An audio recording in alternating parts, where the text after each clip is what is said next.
ಪಾಪ ಮಹಾದೇವ ಚಿತ್ರ ಬಿಡುಗಡೆಯಾಗಿ ಯಶಸ್ವಿಯಾಗಿ ಪ್ರದರ್ಶನ ಕಾಣ್ತಾ ಇದೆ. ಪಾಪ ವಿನೋದ್ ಪ್ರಭಾಕರ್ ಅವರು ಕಷ್ಟಪಟ್ಟು ಯಾರವರು ಪ್ರಭಾಕರ್ ಅವ್ರ ಮಗ ಜನಗಳೆಲ್ಲ ಪ್ರೋತ್ಸಾಹ ಕೊಟ್ಟಿದ್ದಾರೆ.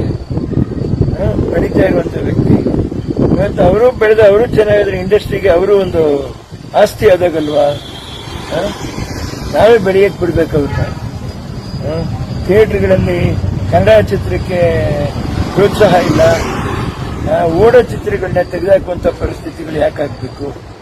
ಕನ್ನಡಕ್ಕೆ ಅಂತ ಒಂದ್ ಸ್ವಲ್ಪ ಸ್ಕ್ರೀನ್ಗಳನ್ನ ಅದೇನು ಹೇಳ್ತಾರೆ ಪ್ರೈಮ್ ಟೈಮ್ನ ಸ್ವಲ್ಪ ಒಂದ್ 2-3 ಸ್ಕ್ರೀನಿಂಗ್ ಆದ್ರೂ ಕನ್ನಡ ಚಿತ್ರಗೋಸ್ಕರ ದಯವಿಟ್ಟು ಚಿತ್ರಮಂದಿರಗಳು ಕಾದಿಡ್ಲಿ ಅಂತ ಹೇಳ್ತೇನೆ. ಮಾಲ್ಗಳಿಗೆ ಎಲ್ರಿಗೂ ನಾನು ಕೇಳ್ಕೊತಾ ಇದ್ದೀನಿ.